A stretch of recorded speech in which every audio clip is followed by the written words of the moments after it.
السلام علیکم. پاکستان کے بدحال شہر کراچی سے میں ہوں مسعود رضا. عمران خان صاحب کو آپ نے سنا کہ اگر اپوزیشن دھرنا دینا چاہتی ہے اور ایک ہفتہ اگر دھرنے پہ بیٹھی رہے اور گزار جائے تو وہ استعفیٰ دینے کے بارے میں سوچیں گے. لیکن یقین کیجئے اگر ایسا کر بھی جائے اپوزیشن تب بھی کچھ نہیں ہونا, پھر بھی یو ٹرن کا آپشن موجود ہوگا. اور وزیر اعظم کو بھی چاہیے کہ اپنی ٹرم پوری کریں. ٹھیک ہے, حکومت آگے چلے, کسی کی خواہش نہیں ہونی چاہیے کہ منتخب حکومت گھر چلی جائے. لیکن اصل مسئلہ یہ ہے کہ حکومت پر اگر دباؤ ہے اپوزیشن کا تو اس وجہ سے ہے کہ حکومت کی اپنی غلطیاں ہیں, اپنی خامیاں ہیں, اپنی کوتاہیاں ہیں. حکومت کے لیے سب سے بڑا مسئلہ خود حکومت کی اپنی پرفارمنس ہے. حکومت اقتدار میں آئی, حکومت نے کہا کہ جی ٹیکس ہمیں بڑھانا ہے, ٹیکس نیٹ کو بڑھانا ہے. ٹیکس نیٹ بڑھانے کے بجائے ٹیکس میں اضافہ کیا گیا, شہریوں پر بوجھ ڈالا گیا, جیبوں پہ بوجھ پڑا اور پھر لوگوں نے اس کو بھی قبول کیا. گو کہ کئی مشکلات کا سامنا عوام کو کرنا پڑا لیکن پھر بھی عوام نے ٹیکس ادا کرنا شروع کر دیا. دوائیں مہنگی ہو گئیں, پھر دوائیں 500% مہنگی ہو گئیں. آٹا چینی کا اسکینڈل آ گیا, بحران پیدا ہو گیا, 400 ارب روپے عوام کی جیب سے اس میں نکل گئے. پیٹرول کا بحران آ گیا, کبھی سیمنٹ کا بحران آ گیا, کبھی سبزیوں کی سپلائی مارکیٹوں میں مکمل نہیں ہو رہی اور سبزیاں مہنگی ہو گئیں, نوکریاں ختم ہو گئیں. مگر یہ سب کچھ عوام نے برداشت کر لیا کہ سستا نہیں, مہنگا, مشکل سے مل تو رہا تھا لیکن آج گیس ناپید ہو گئی ہے. گیس کے بارے میں ہم گزشتہ کئی پروگرام سے بات کر چکے ہیں کہ جی سردیاں آئیں گی تو بحران آئے گا. حکومت کو بھی پتا تھا کہ بحران آئے گا اور بحران آ گیا ہے. اب گیس موجود نہیں ہے تو عوام یہ چیخ چیخ کر مطالبہ کر رہے ہیں کہ جی مہنگی ہی صحیح, مشکل سے کیسے ہی دے تو دو, مگر کیسے دیں کہ اس کی پلاننگ ہی نہیں کی گئی تھی. تو یہ حکومت کی کارکردگی ہے. دوسری بات یہ کہ ہر طرف یہ شور ہے کہ ملک کو آئین اور قانون کے مطابق چلنا چاہیے, سینٹ الیکشن ہونے چاہیے, سینٹ الیکشن نہیں ہونے چاہیے, حکومت اس سے پہلے گھر چلی جائے گی, حکومت اپنا وقت پورا کرے گی. تو آئین اور قانون کے مطابق حکومت کو چلانا چاہیے, ملک کو چلانا چاہیے. جتنے ضروری سینٹ کے الیکشن ہیں, کیا بلدیاتی انتخابات ملک بھر میں اس سے کم ضروری ہیں؟ کیا یہ آئینی تقاضا نہیں ہے؟ لیکن اس کے اوپر نہ تو وزیر اعظم صاحب کوئی بات کرتے ہیں, نہ نواز شریف صاحب کوئی بات کرتے ہیں, نہ بلاول بھٹو زرداری صاحب کوئی بات کرتے ہیں, نہ اچکزئی صاحب کوئی بات کرتے ہیں. کوئی اس پر بات نہیں کرتا کیونکہ یہ پیورلی عوام کا مسئلہ ہے. تو عوام کی یہ اہمیت, یہ حیثیت ہے کہ عوام کے ساتھ کچھ بھی کر گزرو فرق نہیں پڑتا. فرق اس سے پڑتا ہے کہ کون جیل کے اندر ہے, کون جیل کے باہر ہے, کون بیمار ہے, کس کو کیا سہولت ملنی چاہیے, کسے کیا سہولت نہیں ملنی چاہیے. یعنی جنگل کا قانون ہے, جس کی بھینس اس کی لاٹھی اور جس کی لاٹھی اس کی بھینس. یہ محاورہ صحیح ہوگا اس صورتحال میں. تو عوام کی کوئی اہمیت کیوں نہیں ہے, اور اگر نہیں ہے تو عوام کی ناراضگی سے حکومت کو کوئی خطرہ نہیں ہے. بات کریں گے. ہمارے ساتھ صداقت علی عباسی صاحب موجود ہیں, رہنمائے تحریک انصاف کی. عظمیٰ بخاری صاحبہ ہمارے ساتھ موجود ہیں, رہنمائے پاکستان مسلم لیگ نون کی. اور شرمیلا فاروقی صاحب پاکستان پیپلز پارٹی سے. آپ تینوں کا بہت بہت شکریہ. صداقت علی عباسی صاحب, سب کچھ برداشت کر لیا, مشکل سے مل رہا تھا, مہنگا مل رہا تھا, مل تو رہا تھا. یہ گیس تو اس کا تعلق نہ تو کسی صوبائی حکومت سے ہے, نہ کسی بلدیاتی حکومت سے ہے, نہ کشمیر کی حکومت سے ہے, نہ گلگت بلتستان کی حکومت سے. پیورلی آپ کا مسئلہ ہے. ڈیمانڈ سپلائی کو آپ نے میٹ کرنا تھا. 2.5 سال گزر گئے ان کی حکومت کو گئے ہوئے. انہوں نے صحیح کیا, غلط کیا, ریکٹیفائی کرتے, کم از کم آج کے دن گیس تو فراہم کر دیتے عوام کو. سر یہ ایسی کارکردگی کے ساتھ آپ کہتے ہیں کہ عوام آپ کا ساتھ بھی دے گی؟ جی مسعود صاحب بہت شکریہ. بڑا آپ کا ویلڈ سوال ہے کہ گیس کا جو یہ مسئلہ ہے, یہ مسئلہ ہے کیا اور اس میں کتنی ہماری ذمہ داری ہے. بالکل عوام کو تکلیف بھی ہے, اور خاص کر دسمبر میں اور جنوری میں گیس کی ڈیمانڈ سپلائی میں بہت بڑا فرق آ جاتا ہے. اور روٹین میں کاش پاکستان امیر ہوتا, کاش پاکستان کے پاس اتنے خسارے نہ ہوتے, اتنی لوٹ مار نہ ہوتی, تو پاکستان اپنی جتنی اس کا استعمال ہے اس سے زیادہ گیس رکھتا. فرق یہ ہے کہ ان 2 مہینوں میں پورے جو باقی 12 مہینے ان کے مقابلے میں گیس کی ڈیمانڈ بہت زیادہ ہے. ہماری قدرتی گیس جو ہے, جو ہم یہاں سے نکالتے ہیں, اس میں پچھلے 2.5-3 سال پچھلی حکومت نے کوئی نیا ٹھیکہ نہیں دیا, کوئی نیا ایکسپلوریشن کا کانٹریکٹ نہیں دیا. لہذا جو اندرونی گیس ہے اس پہ اتفاق کم ہوا اور باہر سے LNG منگوائی گئی اور بڑے متنازع منصوبے لگائے گی اور مہنگے منصوبے لگائے گی. بالکل مان لیا جی, انہوں نے ستیہ ناش کر دیا تھا. مان لیا انہوں نے ستیہ ناش کر دیا تھا. میں ایک عرض کر رہا ہوں کہ 2.5 سال آپ کے پاس تھے, اس مسئلے کو حل کرتے, گیس کی کانٹریکٹس کرتے. آپ کو پتا ہے, آپ خود فرما رہے ہیں کہ ڈیمانڈ ہوتی ہے, زیادہ ڈیمانڈ ہوتی ہے. تو یہ ڈیمانڈ سپلائی کو میٹ کرنا اب نون لیگ کا کام تو نہیں ہے نا, اب پیپلز پارٹی کا کام تو نہیں ہے نا, اب تو تحریک انصاف کی حکومت کا کام تھا. میں بالکل وہی کہہ رہا ہوں کہ کاش ہمارے پاس اتنے وسائل ہوتے. جب گرمیوں میں گیس بہت سستی تھی ہم بہت فالتو لے کے رکھ لیتے، لیکن آپ کو پتہ ہے یہ LNG پہ ہم گزارا کر رہے ہیں اور LNG کو سیو کرنا اور سٹور کرنا پاسبل نہیں ہے. اس کے لیے ایک ہی طریقہ ہے کہ نئے ٹرمینل لگائے جائیں اور نئے گیس کے معاہدے کیے جائیں، جس کی جو پرانے ہمارے معاہدے ہیں وہ اتنے مہنگے ہیں کہ آج دنیا میں یعنی ہم نے جو شاہد خاقان صاحب نے معاہدے کیے وہ 13.5% برینٹ آئل پہ کیے ہوئے، اس کے بعد یہ کوئی 4% تک اور 5% تک بھی آگے تھے. تو وہ حکومت ظاہر ہے یہ سارے نئے معاہدے کرنے ہیں اور اس کے بعد نیا سپلائی نیٹ ورک بچھانا ہے. میرا خیال ہے اس سال کی تکلیف تو دیکھنی پڑے گی قوم کو، اگلے سال سے انشاءاللہ یہ ڈیمانڈ سپلائی کا گیپ مریخ سے آگر تو کسی کو نہیں کرنا تھا، آپ نے کرنا تھا. معذرت کے ساتھ آپ تو کہہ دیں گے جی اس سال عوام اس کو بھی برداشت کیا کر سکتی ہے عوام، مگر آپ نے جو تکلیف پہنچانی تھی وہ تو پہنچا دی نا. اس کا کیا تدارک ہے؟ نہیں آپ کو جب آپ کے پاس آپشنز ہوتے ہیں نا تو ظاہر ہے گیس کے 1.5 مہینے کا تو کرائسس ہوتا ہے، 10.5 مہینے جو ہے وہ کرائسس نہیں ہوتا، وہ گیس کا کوئی مسئلہ نہیں ہے، 1.5 مہینہ ہوتا ہے. ہاں شاید ہماری اگر مالی پوزیشن اتنی ہوتی کہ ہم وہ اتنی زیادہ گیس منگوا کے رکھتے کہ باقی عرصے میں وہ استعمال نہ ہوتی اور اس عرصے میں استعمال ہوتی تو صحیح ہے جی. آپ نے گیس نہیں منگوائی، آپ نے بجلی کے جو کارخانے تھے اسے فرنس آئل پہ چلایا، گیس پہ نہیں چلایا. گیس آپ اسٹور نہیں کر سکتے تھے، گیس کو سرو بھی نہیں کر سکتے تھے، یہ آپ کی پلاننگ تھی. ابھی گرمیاں آئیں گی تو پھر بجلی کا بحران پیدا ہو جائے گا. پھر آپ کہیں گے کہ جی پرانی حکومت نے جو منصوبے لگائے جی وہ فرنس آئل پہ چلنے والے لگا دیے، ہم گیس پہ گزارا کرتے ہیں. تو سر جو انہوں نے کرنا تھا کر دیا. بہرحال یہ صورتحال ہے، تو اسی لیے کہا جاتا ہے اگر مسئلہ ہے نا، اگر مسئلہ ہے آپ کی حکومت کو تو صرف آپ کی پرفارمنس. نہیں، میں آپ سے تھوڑی سی کریکشن کر لیں. جی پلیز مسعود کریکشن کر لیں. یہ پوری ہم نے گرمیاں گزاری ہیں، آپ مجھے کوئی اپنی ویڈیو نکال کے دکھا دیں کہ اس گرمیوں میں کوئی گیس کا مسئلہ آیا ہو. گیس کی 12 مہینوں میں سے 10 مہینے بجلی کا سپلائی کا پلان ہے. گرمیوں میں بجلی کا مسئلہ ہوتا ہے، گیس کا نہیں ہوتا. بجلی کا بھی نہیں، میں اسی لیے کہہ رہا ہوں. اب آپ اس وقت ہم گیس کی بات کر رہے ہیں نا. اگر پاکستان کے وسائل ہوں ہم اتنی فالتو گیس منگوا کے رکھ لیں تو شاید وہ تو آئیڈیل بات ہے. لیکن جس ملک میں گزارا کیا جا رہا ہو، خسارے بہت ہوں، لینے کے کم ہوں دینے کے زیادہ ہوں، اس قوم کو کمپرومائزز کرنا پڑتے ہیں. تو انشاءاللہ جس طرح باقی مسائل بھی حل ہوئے ہیں، اس سال میں خسارے کم ہو گئے، اگلے سال اس کی بھی جو ہے نا وہ سپلائی بڑھائی جائے گی تاکہ یہ مسئلہ تو رہے گا لیکن یہ مسئلہ کم سے کم ہو. اور یہ آپ کو میں انشور کر دوں کہ شاید جو آپ کی CNG ہے گاڑیوں کو جو ملتی ہے وہ تو کرٹیل ہوگی اور انڈسٹری کو بھی کرٹیل کریں گے، لیکن جو ہاؤس ہولڈ ہیں، جو گھر ہیں، جو لوگ یا کھانا پکاتے ہیں اور ڈومیسٹک استعمال ہے گھر کا، اس کو گیس کی سپلائی انشور کی جائے گی. انشور کی جائے گی. ابھی غائب ہے، ابھی گھروں میں گیس نہیں ہے. جی عظمیٰ، ہمیں تو شاہد خاقان عباسی صاحب نے سینہ ٹھوک کے کہا تھا کہ پاکستان میں اب کبھی بھی گیس کا بحران آئے گا ہی نہیں. ٹرمینل لگ گئے، LNG کے کانٹریکٹ ہو گئے اور اب پاکستان میں گیس کا بحران کبھی نہیں آئے گا. یہ آج پھر ہم کھڑے ہوئے وہیں پر. صداقت صاحب کہتے ہیں آپ لوگوں کی غلط پلاننگ اور غلط معاہدے تھے آپ لوگوں کے. بہت شکریہ مسعود. کل آپ ہی کے چینل کے پروگرام میں ندیم بابر صاحب جو ان کے بڑے افلاطون ہیں گیس اور اس پیٹرولیم کے حوالے سے، انہوں نے ایکسیپٹ کیا کہ ہم نے LNG کا کام کر کے بہت اچھا کام کیا تھا اور LNG جو ہے وہ ہم ٹائملی لے کے آئے تھے. بٹ پرابلم یہ ہے کہ اب اس ملک پہ منتخب نمائندے تو ہے نہیں نا. کون بتائے کہ جو آپ ایڈوانس بکنگ کراتے ہیں، جو ٹائم تھا جس کے اوپر 3 جو ہے وہ $1 کے اوپر بھی گیس مل رہی تھی، لوگوں نے باقی ملکوں نے ایڈوانس بکنگ کرائی اور بکنگ کرا کے وہ لے کے آئے. ان کو پتہ ہی نہیں ہے، اور وہ پتہ اس لیے نہیں ہے کہ یہ صرف جاہل ہے، اس لیے بیکاز مافیا پالے ہوئے ہیں.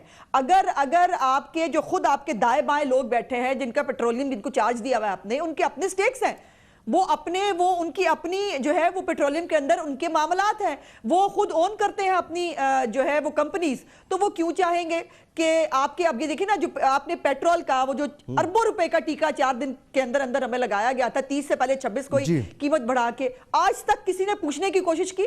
کسی ادارے کو بھی جو ہے وہ خیال آیا کہ پتہ کریں کہ یہ ہوا کیا تھا اور کس طرح سے اربوں روپے کا فائدہ پہنچایا گیا تھا ان کے لیے؟ جس کا پوچھا گیا اس کا کیا ہوا؟ وہ آپ کو یاد ہے چینی کمیشن کی رپورٹ آ گئی تھی، نام منظر عام پر آ گیا تھا، ہوا کیا؟ جی میں اگر پوچھ بھی نہیں تو کیا ہوتا ہے؟ یہی میں کہہ رہی ہوں کہ اب جو ہے اب پرابلم یہ ہے کہ اب تو 17 سے 19 جو ڈالر ہے اس کے اوپر بھی ان کو جنوری کے لیے معاہدے کرنے کے لیے کوئی مل ہی نہیں رہا, کوئی جو ہے ان کے لیے ان کو معاہدہ کرنے کے لیے مشکل آ رہی ہے, وہ بھی نہیں ہوگا. اس سے آپ اندازہ لگائیے, میرے خود میں پوش ایریا میں رہتی ہوں لاہور کے کہنے کو, لیکن یقین مانیے پچھلے 10 دن سے ہم سلنڈر کے اوپر کھانا پکا رہے ہیں. یہ 21ویں صدی کی بات ہے. بالکل خاقان عباسی صاحب نے کہا تھا اپنے دور حکومت میں, جو ہم کام کر کے گئے تھے, جو فیزیبلٹیز بنائی تھی, انہوں نے اس کے اوپر کچھ نہیں کیا, جو کام کرنے والا تھا وہ بھی نہیں کیا. ابھی ایکسپلوریشن کی بات کر رہے تھے, ان کو پتہ نہیں کیوں بھول جاتا ہے, مجھے پھر یاد کرانا پڑتا ہے. آپ کو یاد ہے نا وہ سمندر کے اندر پتہ نہیں کھدائی ہو رہی تھی اور وہ پتہ نہیں کتنے لاکھوں لوگوں کو نوکریاں بھی وہ مل جانی تھی, اور اس کے بعد کیا ہوا, اربوں روپے ضائع کرنے کے بعد موصوف ہاتھ جھاڑ کے یوں فارغ ہو گئے, اور اب ان کی شکلیں دیکھیں اور اب آپ جو ہے وہ گزارا کریں بیکاز یہ ہمارے پر آ کے مسلط ہے. او بھائی تم سے کام ہوتا نہیں, مافیا تم پال رہے ہو, اربوں روپے کے ٹیکے ہمیں روز لگ رہے ہیں. مجھے بتاؤ ہم کیا کریں, ہم کہاں جائیں اس ملک کے اندر؟ مجھے یہ بتائیے, ابھی آج ٹیچرز کے ساتھ جو بنی گالا کے اندر مار کٹائی ہو رہی ہے, شیلنگ ہو رہی ہے, وہ دیکھی ہے نا آپ نے. یہ تو یہ جو شہنشاہ اعظم ہے اس کے محل کے ارد گرد جو ہے کوئی پھٹکے نہ, کوئی احتجاج نہ کرے, اپنا حق کوئی نہ مانگے. ہمیں جو جینے کی زندگی کی چیزیں تھی وہ تم نے چھین لی, ادویات ہم سے چھین لی. اور بھائی اور چاہتے کیا ہو ہم سے؟ اور کل سو مت سو, کل وزیر اعظم پاکستان جو ہے وہ آ کے کہتا ہے لوگ خودکشی کر رہے ہیں, میں کیا کروں, اور ڈوب مرو. میں یہ کہہ رہی ہوں ڈوب مرو. تم جو ہے اگر خودکشی کرنے والے لوگوں کو یہ کہہ رہے ہو میں کیا کروں, تو تم آئے کہے کے لیے تھے؟ آپ نے جو شروع میں کہا کہ وعدے کرنے انہوں نے کہا 5 سال کے لیے ہوتے ہیں, جھوٹ بولتے ہیں.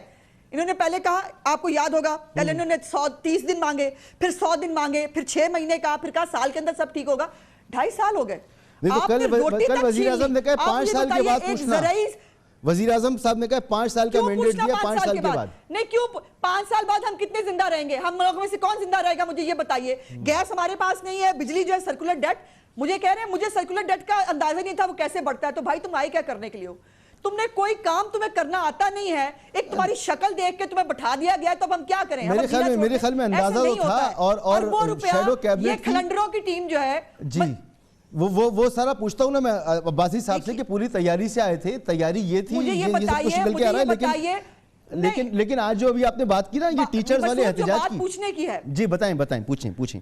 جی پوچھنے والی بات یہ ہے, آپ جو بھی سکیم آتا ہے آپ معصوم سی شکل بنا کے آ جاتے ہیں, میں کیا کروں, آپ پہ انڈیا حملہ کرے میں کیا کروں, کرونا آ جائے میں کیا کروں, آپ کے اوپر جو ہے وہ ادویات کی قیمت بڑھ جائے میں کیا کروں, گیس بجلی نہ ہو میں کیا کروں. تو بھائی تم ہو کیوں, جاتے کیوں نہیں ہو؟ جان چھوڑو ہماری, تاکہ اس ملک کو ہم دیکھ لیں گے, جو اس ملک کو جنہوں نے بنایا ہے. تم نے آج تک ایک میں کہتی ہوں ایک اینٹ جو اس نئے پاکستان میں لگائی ہو, بیڑا غرق ہی کیا ہے آج تک جو بھی کیا ہے, اور اس کے بعد ڈٹائی یہ ہے کہ میں نہیں جا رہا کیونکہ میں بس آ کے بیٹھ گیا ہوں. یہ غم و غصہ تو برداشت کرنا پڑے گا حکومت کو, اور چیزوں کو ٹھیک کرنا پڑے گا. میں واپس آتا ہوں, لیکن حکومت کے آگے کے جو پلان ہے نا, کیوں کرے برداشت, وہ نظر آ رہا ہے. کیوں کرے برداشت, اربوں روپیہ یہ ہر معاملے کے اندر نہیں حکومت کو برداشت کرنا پڑے گا. حکومت کو ہم برداشت نہیں کر رہے, ہم تو بول رہے ہیں نا, آپ بھی بول رہی ہیں, پبلک بھی بول رہی ہے. ہم نہیں کریں گے حکومت کو برداشت, نہیں ایسی کوئی مجبوری نہیں ہے, ایسی کوئی مجبوری نہیں ہے ہمیں برداشت کریں. یہ نالائق بھی ہے, یہ کرپٹ بھی ہے, یہ نااہل بھی ہے, ہم کیوں کریں برداشت ان کو؟ چلیں ٹھیک ہے نہ کریں, مگر اب آپ جا رہے ہیں احتجاج کرنے نا, اب آپ نکلیں گے لانگ مارچ کرنے کے لیے نکلیں گے, اور استعفے آپ کے ہاتھ میں ہوں گے.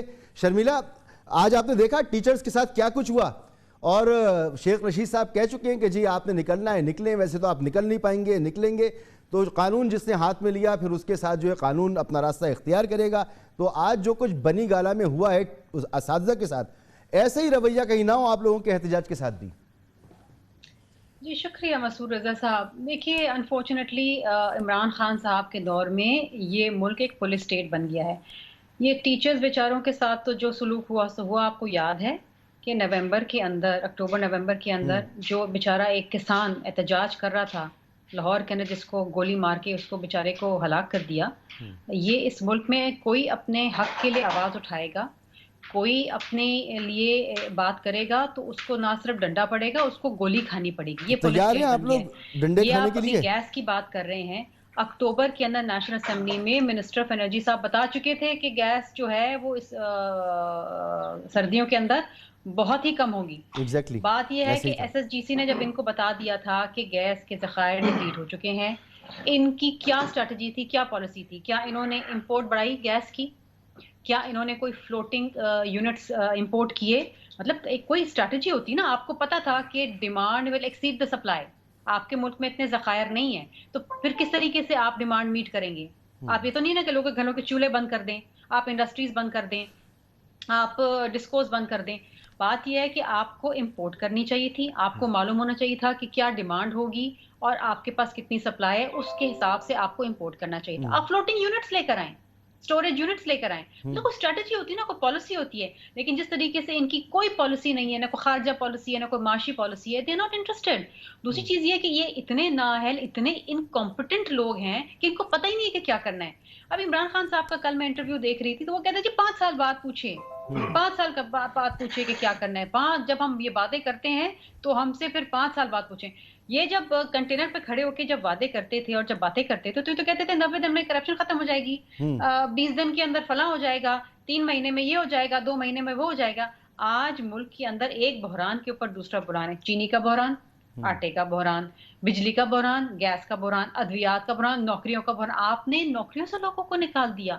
آپ کہتے تھے ہم آ کے لوگوں کو نوکریاں دیں گے، آپ نے ریڈیو پاکستان سے لوگوں کو نکالا، آپ نے اسٹیل مل سے لوگوں کو نکالا، آپ نے پی ٹی ڈی سی سے لوگوں کو نکالا. وہ دیرینا ملازمین جو بیچارے انہوں نے اپنی پوری زندگی ان اداروں کو دی تھی، وہ تو نکالا. میں آپ سے پوچھ رہا تھا جب احتجاج کرنے جائیں گے تو آپ لوگ تیار ہیں اگر آپ لوگوں کے ساتھ بھی وہی رویہ اختیار ہوا جو ٹیچرز کے ساتھ ہوا ہے؟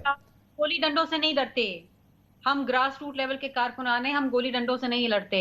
اور پیپلز پارٹی کے وہ کارکنان ہیں جنہوں نے گولیاں بھی کھائیں، جنہوں نے بم کو بھی برداشت کیا ہے، جنہوں نے اپنے جان کے نذرانے دیے. ہم ان کی پولیس سے نہیں ڈرتے اور نہ ہی ہم ان کے ڈنڈا برادر سے ڈرتے ہیں. یہ دیکھ لیں جو ان کو کرنا یہ کر لیں. ہم تو اسلام آباد آئیں گے اور آئیں گے. چلیں آپ اسلام آباد پہنچیں گے اور ان تمام اس پوری چارج شیٹ کے ساتھ پہنچیں گے. عوام کو کیوں نہ غصہ ہے جب سخت موسم میں اس کو مشکلات فیس کرنی پڑیں، ایسی صورتحال میں جہاں معیشت کا اس وقت برا حال ہے تو عوام تو غصے میں ہوگی اور پھر اپوزیشن کا احتجاج بھی چل رہا ہوگا. ایک بریک کی طرف جانا ہے. بریک کے بعد صداقت علی عباسی صاحب سے ایک سوال بار بار اٹھ رہا ہے کہ جی آپ پلاننگ کر سکتے تھے لیکن آپ نے پلاننگ نہیں کی. اب یہ احتجاج سامنے کھڑا ہوا ہے تو اس چارج شیٹ کے ساتھ احتجاج کا مقابلہ کیسے کر پائے گی یہ حکومت؟ ایک بریک کے بعد.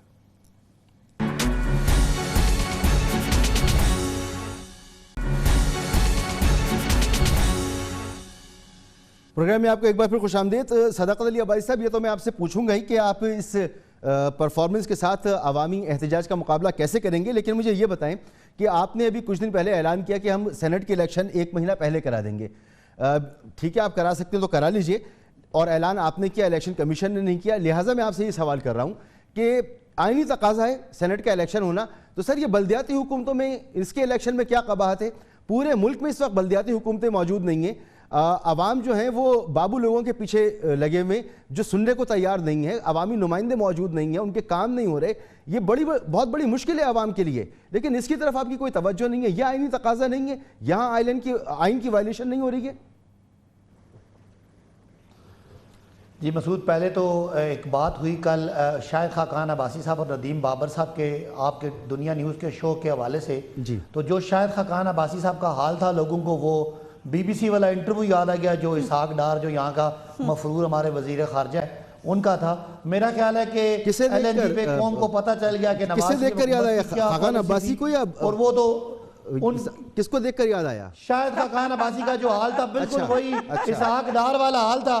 جس طرح اسحاق ڈار کی پپڑیاں بنی ہوئی تھی اور ان کو کوئی سمجھ نہیں آ رہی تھی کہ میں کدھر پھنس گیا ہوں، اسی طرح شاہد خاقان عباسی بھی کل ایک خاص طرح کا ان کا شکل تھی. اور جو وہ منصوبے 3 سوال انہوں نے کیے کہ آپ نے 13% پہ کیا اور خود ہی اپنے 1 سال میں 12% پہ کیا، تو شاہد عباسی صاحب کی ہوائیاں اڑی ہوئی تھی. دوسرا انہوں نے سوال کیا کہ 226 ارب روپیہ آپ نے جی آئی ڈی سے کلیکٹ کیا، وہ کہاں گیا؟ وہ کہتے ہیں خزانے میں ہے. انہوں نے کہا خزانے میں تو نہیں ہے. پھر ذکر آیا اس مفرور پاکستان کے مفرور اسحاق ڈار کا. میری بہن عظمیٰ کہہ رہی تھی، بڑا انہوں نے جذبات میں کہا کہ عمران خان کو ڈوب مرنا چاہیے نواز شریف کو، جو اس ملک کو لوٹ کے یہاں سے بھاگ گیا، یہاں سے دھوکہ دے کے گیا. وہاں کبھی پیزے کھاتا ہے، کبھی کافیاں پیتا ہے، کبھی وہ سڑکوں پہ پھرتا ہے اور عدالتیں اس کو بلاتی ہیں تو اس کو کوئی شرم نہیں آتی. اگر کوئی ڈوب مرنے کا مقام ہے تو وہ اس کا ہے. میں یہ بات کبھی نہ کرتا اگر آپ وزیر اعظم کے بارے میں یہ بات نہ کرتی. ڈوب مرنے کا مقام ہے اسحاق ڈار کو، جو اس ملک کو غریب کر کے معیشت کو پھنسا کے یہاں سے بھاگ گیا اور وہاں وہ اسپتال میں لیٹا ہے. اور ڈوب مرنا چاہیے اس شاہد خاقان کو جس نے اس اسحاق ڈار کو یہاں سے بگایا. ویسے اب اگلا صداقت سوال ہے آپ بھائی، کا، یہ بڑی سخت باتیں ہو رہی ہیں. میں تو عظمیٰ سے بھی کہوں گا کہ اس حد تک نہ جائیں، انہوں نے باتیں کی ہیں تو میں جواب دے ورنہ میں نہ کرتا. میں نہ کرتا. انہوں نے عمران خان صاحب کے بارے میں کہا، اس لیے میں کہہ رہا ہوں. اب اگلی بات ہے جلسہ. یہ منہ اور مسحور کی دال. لاہور میں مریم صاحبہ کہتی ہیں میں 8 تاریخ کو آر اور پار کروں گی، 14 تاریخ کو پتہ نہیں آر اور پار کروں گی. وہ ان کی حیثیت 10 MNA 18 MPA 28 MNA MPA، وہاں پورا پاکستان 11 پارٹیاں اور 10,000 بندہ نہیں نکال سکے. شکلیں آپ کی یہ ہیں، کوئی آپ کو منہ نہیں ڈالتا جہاں آپ کو ووٹیں پڑی ہیں. باتیں یہاں بڑی بڑی کرتے ہو آپ لوگ. عوام آپ کی چوری چکاری سے آپ کے ساتھ کوئی بھی ذی شعور آدمی آپ کے ساتھ نہیں ہے. بالکل موقع دیتا ہوں آپ کو. موقع ملتا ہے اپنی بات اپنے کر. یہ وہی ہے، یہ وہی لوٹی پھوٹا قافلہ ہے پی ڈی ایم جنہوں نے اس ملک کو لوٹا ہے اور آج لوٹ مار پہ یہ سارے چور ایک سٹیج پہ اکٹھا ہو کے باتیں سنائیں گے ہمیں. آپ ایک دوسرے کو جواب دیتے رہیے گا، میری بات کا بھی تو جواب دے دیں. میں عوام کی طرف سے آپ سے بات کرتا ہوں. سر جی، ہماری بلدیاتی حکومتیں قائم نہیں ہوئی، ہمارے مسائل ہیں، ہمارے کام نہیں ہو رہے. سر یہ آئین کا تقاضا ہے، آئین وائلیٹ ہو رہا ہے یہاں پر، ایک عرصے سے وائلیٹ ہو رہا ہے. اس طرف آپ کی توجہ کیوں نہیں ہے؟ کیونکہ اس سے نواز شریف کا کچھ لینا دینا نہیں ہے. ٹھیک ہے، نہ صحیح ہے مسعود. بالکل سینٹ کا الیکشن ہم اس لیے پہلے کر رہے ہیں، یہ جو چوں ہو رہی ہے 5-6 ہزار بندوں کی پورے پاکستان سے اکٹھا کرتے ہیں، یہ چوں بند ہو. ان کو صرف سر عوام کی ہائے ہو رہی ہے اور یہ عوام کے کام میں آ رہا ہوں نا، میں آ رہا ہوں. سنیں آپ صحیح کہہ رہے ہیں، میں اسی پہ آ رہا ہوں. یہ بلدیات کا الیکشن پچھلے سال اکتوبر نومبر میں ہو جانا چاہیے تھا. کورونا آ گیا. اس کورونا میں یہ ایک بیماری کورونا تھی، ایک یہ بیماری چوں آ گئی پی ڈی ایم.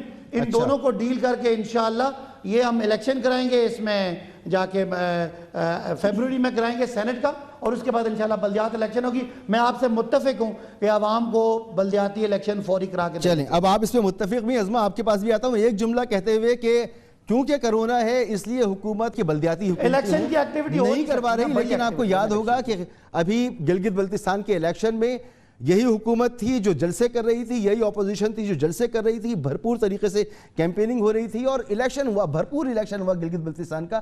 اس وقت کرونا نہیں تھا. امریکہ کے الیکشن ہو گئے کرونا میں، کوئی مسئلہ نہیں ہے. لیکن پاکستان میں اگر بلدیاتی حکومتوں کی بات ہوگی تو کرونا بیچ میں آ جائے گا. اس کے علاوہ احتجاج ہوں گے، جلسے ہوں گے، اپنی مرضی کی ہر چیز ہوگی. عوامی مفاد کے جو کام ہیں، عوام کے لیے ضروری کام جو ہیں، وہ اس پر جب بات آتی ہے تو پھر کرونا بیچ میں آ جاتا ہے. جی عظمیٰ، ریفارمز نہیں ہوتی، بلدیاتی الیکشن نہیں ہوتے، ادھر کرونا آ جاتا ہے. بلدیاتی انتخابات والی بات کر لوں. جی پہلے میں بلدیاتی انتخابات والی بات کر لوں، بعد میں ان کے ساتھ ذرا حساب کتاب مجھے باقی کرنا ہے ابھی. جی بلدیاتی انتخابات کی جہاں تک آپ نے بات کی، ہمارے جو 26 نکات ہیں اس کا حصہ ہے بلدیاتی انتخابات. اور پنجاب میں انہوں نے آتے ہی 1 سال ٹینیور ہونے کے باوجود پنجاب کے بلدیاتی جو ہے وہ شب خون مارا، ادارے ختم کیے، اور ابھی بھی ہم عدالتوں میں رول رہے ہیں. اور ہمیں دیکھنے کے لیے ان کے اپنے MPAs MNAs on record ہیں. انہیں جو ہے وہ گھٹنے پکڑے جا کے وزیر اعظم کے کہ بلدیاتی انتخابات نہ کرانا، مر جائیں گے، ہمارا بیڑا گرک ہو جائے گا. یہ باہر نکلیں تو صحیح، ان کو پتہ تو چلے. جو کہے کہ لوگ خودکشی کر رہے ہیں، آپ تو کتے کی مثالیں دیتے تھے ہمیں، اور آج آپ کہہ رہے ہیں لوگ خودکشی کر رہے ہیں، میں کیا کروں؟ تو تم بیٹھے کہے کہ اسی لیے کہا ڈوب مرو. میں دوبارہ کہہ رہی ہوں ڈوب مرے. جو کر کچھ نہیں سکتا، جو عوام کے زخموں پہ جو ہے وہ نمک چھڑکتا ہے، یہ کہہ کے کہ میں کیا کروں. لوگ اپنے بچے نہروں میں پھینک رہے ہیں. قصور کے اندر جو ہے کچھ دن پہلے بھی آپ چپ رہے، آپ کو سن لیا میں نے، یہ بات کرتے بہت سن لیا آپ کو. اب آپ نہیں بولنے دوں گی آپ کو، غلط فہمی ہے آپ کی. اور یہ شکلیں ان کی پھٹکار پڑی ہوتی ہے جن کے امال ان کے چہروں پہ ہوتے ہیں. اپنے ذرا چہروں پہ امال دیکھو، تمہاری چہروں پہ نظر آ رہی ہے، اور ہماری چہرے دیکھو، شکلیں کس کی بگڑی ہوئی ہیں، کس کی شکلوں پہ پھٹکار پڑی ہوئی ہے. اور مرنا چاہیے ان لوگوں کو کہ جو وعدے جھوٹے کر کے آئے تھے اور بعد میں آ کے اپنی شکل دکھاتے ہو. ہمیں تمہاری شکل دیکھنے کے لیے بیٹھے ہوئے ہیں ہم یہاں. کبھی کہتے ہو 96 کا 92 کا ورلڈ کپ دیکھ لو، کبھی اس کی شکل دیکھ لو. ہمارے بچوں کی جو ہے وہ کون دے گا فیسیں؟ یہ جو لوگ بے روزگار ہوئے ہیں، ان کو روزگار تمہاری شکل دیکھ کے دیں گے؟ یہ شکلیں جو پھٹکاریں پڑی ہوئی ہیں نا، یہ امال کی وجہ سے پڑی ہوئی ہیں. آپ بھی ماشاءاللہ پڑھی لکھی ہیں، صداقت بھائی بھی ماشاءاللہ. اس سے آگے بھی چھوڑ کے آؤں گی. آپ کو پی ایچ ڈی میں ہو گیا صداقت بھائی آپ کا؟ دیکھو میں ایک نہیں، میری بات سنو مسعود، میری بات سنو, میں ایک تکلیف سے کہہ رہی ہوں, 40 سال کے ایک وزیر لوٹنے اعظم والے, دیکھیں نا, یہ گفتگو میں کیسے چلاؤں گا, میں خود سوچوں گا میرے گھر میں بچے دیکھیں گے اس گفتگو کو. پھر ایک بریک کی طرف جانا ہے, اور گفتگو کرنے سے پہلے ہمیں یہ سوچ لینا چاہیے گھر میں ہمارے بچوں نے یہ گفتگو دیکھنی ہے, ہم کیسے ان کو بتائیں گے کہ ہم یہ گفتگو بیٹھ کر رہے ہیں. بڑا مشکل ہو جائے گا عظمیٰ اور صداقت بھائی اگر یہ اس طرح کی گفتگو ہوگی. ایک بریک لینے, بریک کے بعد واپس آتے ہیں.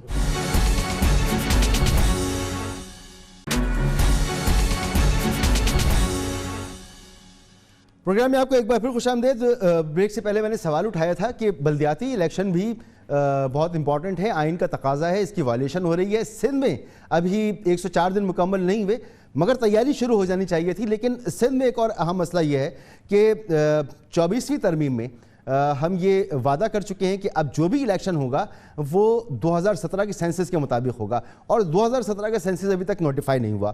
اس کو نوٹیفائی ہونے کے لیے جو قباحت ہے وہ یہ ہے کہ ابھی سندھ کے کچھ علاقوں میں اور مختلف جگہوں پر 1% تھرڈ پارٹی آڈٹ ہونا ہے کہ یہ الیکشن یہ سینسس ٹھیک بھی تھا یا ٹھیک نہیں تھا, اور اگر یہ خراب نکلتا ہے, اس میں کچھ مشکل آتی ہے, تو پھر دوبارہ سے سینسس ہوگا, اور جب وہ سینسس ہوگا پھر وہ نوٹیفائی ہوگا, اور پھر اس کے بعد الیکشن کا وقت آئے گا. تو لگتا یہ کہ ایک لمبے عرصے تک سندھ میں اور پھر پورے ملک میں بلدیاتی حکومتوں کے قیام کا کوئی امکان موجود نہیں ہے. میں ٹھیک کہہ رہا ہوں شرمیلا, اتفاق کریں گی آپ اس بات سے کہ ابھی تک سینسس نوٹیفائی نہیں ہے اور اس کے مطابق ہی الیکشن ہونا ہے, اور یہ پروسیس ایک لیندی پروسیس ہے ابھی؟ بالکل, آپ بالکل صحیح کہہ رہے ہیں مسعود صاحب. یہ جو سینسز ہوئے تھے وہ ابھی تک نوٹیفائی نہیں ہوئے. نوٹیفیکیشن ہونے کے بعد اس کے تحت الیکشن کمیشن نے پھر ڈیلیمیٹیشنز کرنی ہے جی, اور ڈیلیمیٹیشن میں شاید تقریباً, مجھے اب صحیح بالکل پتہ نہیں ہے, لیکن میں ایک اندازہ ہے کہ 3 مہینے شاید لگیں گے, اور اس کے بعد جا کے یہ الیکشنز ہو سکتے ہیں. لیکن مسئلہ کیا ہے, سب سے زیادہ جو تحفظات اٹھائے تھے نا, خاص طور پہ کراچی کے سینسس کے اوپر, وہ MQM نے اٹھائے تھے, اور MQM اب ان کے اتحادی ہیں وفاق میں. تو یہ سوال سب سے پہلے آپ کو ان سے پوچھنا چاہیے کہ وہ کیا کر رہے ہیں. وہ بالکل خاموش بیٹھے ہیں اس معاملے میں. وہ تو موجود نہیں ہے, لیکن مجھے یاد ہے اس پر مراد علی شاہ صاحب کا بھی اعتراض موجود تھے جو انہوں نے ریٹن میں دیے, اور پیپلز پارٹی نے 24ویں ترمیم جو ہے وہ اسی شرط پر اس میں ساتھ دیا کہ آپ نے ادھر آڈٹ کروانا ہے. لیکن ابھی آپ کی ملاقات ہوئی, سندھ کا نمائندہ ملا الیکشن کمیشن کے ساتھ, وہاں پر آپ نے بائی الیکشن کی تو بات کی, ان بائی الیکشنز کی جہاں جو سیٹوں پر صوبائی سیٹوں پر نہیں ہوئے, تاکہ آپ یہ چاہتے ہیں کہ سینٹ کا الیکٹورل کالج جو ہے وہ مکمل رہے. لیکن بلدیاتی حکومتوں کے حوالے سے آپ کی کوئی بات نہیں ہوئی. اور مجھے یہ بتائیں کہ جب آپ بات کر رہے ہیں کہ بائی الیکشن ہو جانے چاہیے اور الیکٹورل کالج سینٹ کا مکمل ہو جانا چاہیے, ایک طرف تو آپ استعفوں کی بات کر رہے ہیں, دوسری طرف آپ بات کر رہے ہیں بائی الیکشن کریں اور سینٹ کا الیکٹورل کالج جو ہے اس کو انٹیکٹ کریں اور کمپلیٹ کریں اس کو. آپ لوگ چاہتے کیا ہیں؟ آپ لوگ ریزائن کرنا چاہتے ہیں, آپ اس حکومت کو گھر بھیجنا چاہتے ہیں, دباؤ بڑھانا چاہتے ہیں, یا آپ سینٹ کے الیکشن لڑنا چاہتے ہیں؟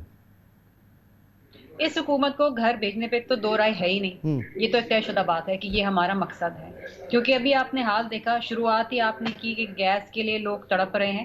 ہمارے عظمیٰ کے گھر پہ تو کیا گیس سلنڈر, ہمارے گھر پہ تو گیس ہی صرف اتوار کے اتوار آتی ہے, کھانا بنتا ہے, ورنہ ہمارے یہاں بھی یہی حال ہے کہ گیس کا سلنڈر استعمال ہو رہا ہے. مسئلہ یہ ہے کہ دیکھیے کہ استعفے تو ہم سب دے چکے ہیں اپنی قیادت کو, وہ ایک موضوع وقت پہ آگے اسپیکر کو دے دیں گے, چاہے وہ صوبائی اسمبلی کے ہوں چاہے وہ نیشنل اسمبلی کے ہوں. لیکن ہم نے الیکٹورل پروسیس کو ہم نے بائیکاٹ نہیں کرنا ہے. جو سیٹیں خالی ہوئی ہیں کیونکہ ہمارے ممبران جو ہیں ان کا انتقال ہو گیا کووڈ کی وجہ سے, تو وہ سیٹیں تو بھرنی, یہ ایک آئینی تقاضا بھی ہے اور ایک الیکٹورل پروسیس بھی ہے جس کو چلنا چاہیے, جاری اور ساری رہنا چاہیے. ہم پیپلز پارٹی کے پلیٹ فارم پہ کبھی الیکشن بائیکاٹ نہیں کریں گے, چاہے ہم اس کو پروٹیسٹ میں کریں چاہے ہم انڈر ڈیورس کریں, لیکن ہم الیکشن پروسیس میں ضرور رہتے ہیں. اور یہ ایک ہمارا ہماری ایک پرائیورٹی ہمیشہ ہے. ہم سسٹم میں رہ کے سسٹم کو تبدیل کرنے کو ترجیح دیتے ہیں. ہم یہ نہیں کہتے کہ سسٹم سے باہر نکل جاؤ اور پھر سسٹم کو تبدیل کرنے کے لیے آگے بڑھو. چلیں صداقت علی عباسی صاحب, سمجھ میں آ رہی ہے پیپلز پارٹی کی یہ آپ کو حکمت عملی کہ ایک طرف انہوں نے الیکشن بھی کرانا ہے, بلدیاتی الیکشن کی طرف بات بھی نہیں کرنی ہے, صوبائی سیٹیں بھی پوری کرنی ہیں اور استعفے بھی اپنی جیب میں رکھنے ہیں. دیکھیں, میں گورنمنٹ کا نمائندہ ہوں اور میں آپ کے جو بلدیاتی الیکشن کی جو بات ہے بالکل وہ جائز ہے, اس کو کوئی انکار نہیں ہے.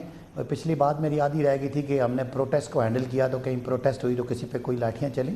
میں کہتا ہوں نہیں ہونی چاہیے، پولیٹیکل پروٹیسٹ کو اجازت ہونی چاہیے، لیکن یہاں آپ کو پتہ ہے نا شہباز شریف صاحب نے طاہر القادری صاحب پہ گولیاں چلا دی تھیں اور 100 بندوں کو گولیاں مار دی تھیں، تو وہ بھی مثال موجود ہے۔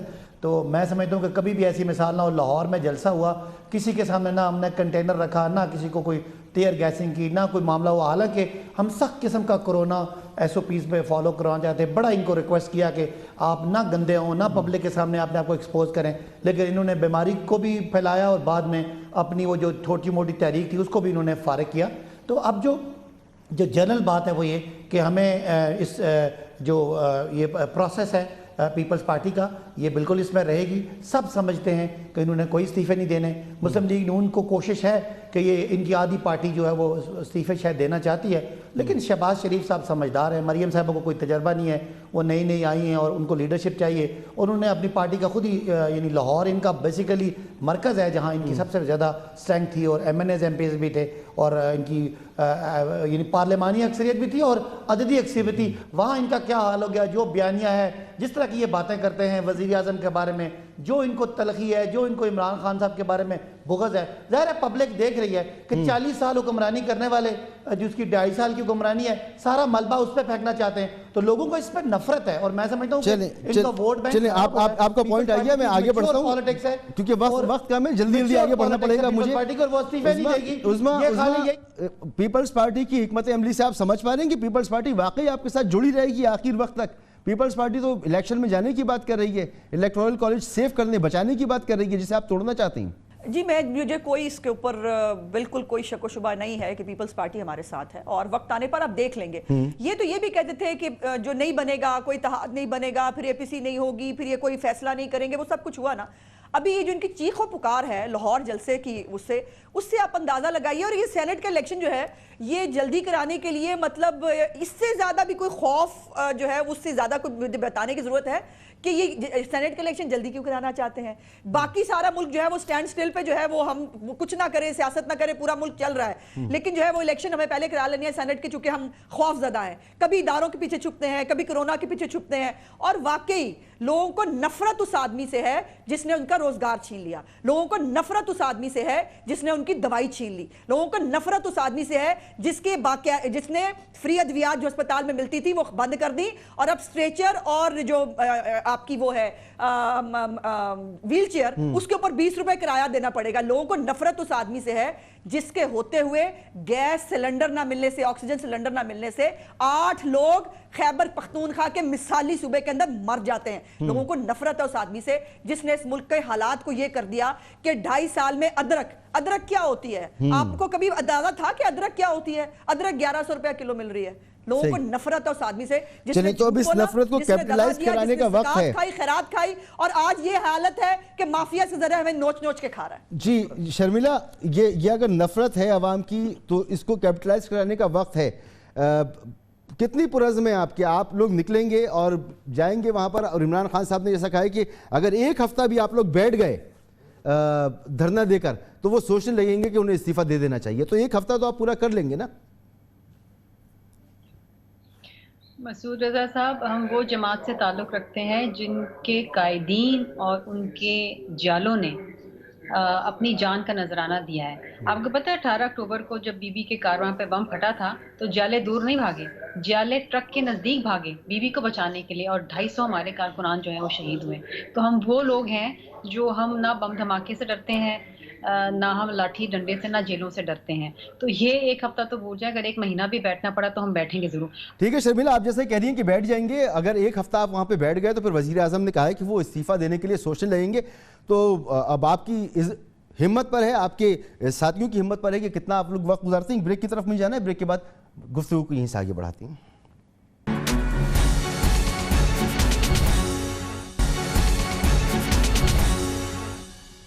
Welcome back. صداقت علی عباسی صاحب، عثمان بخاری صاحبہ، شرمیلا فاروقی صاحبہ، آپ تینوں کا بہت بہت شکریہ۔ اور چاہے ہمیں ٹیکس ہم پر زیادہ پڑ جائیں، ہمیں مہنگائی کا سامنا کرنا پڑے، ہمارا آٹا غائب ہو جائے، چینی ہمیں مشکل سے ملے، چاہے بجلی غائب ہو جائے، چاہے سبزیاں مہنگی ہو جائیں، چاہے سیمنٹ کا بحران آ جائے، چاہے پیٹرول کا بحران آ جائے، لیکن یہ سب کچھ تو مل جایا کرتا تھا۔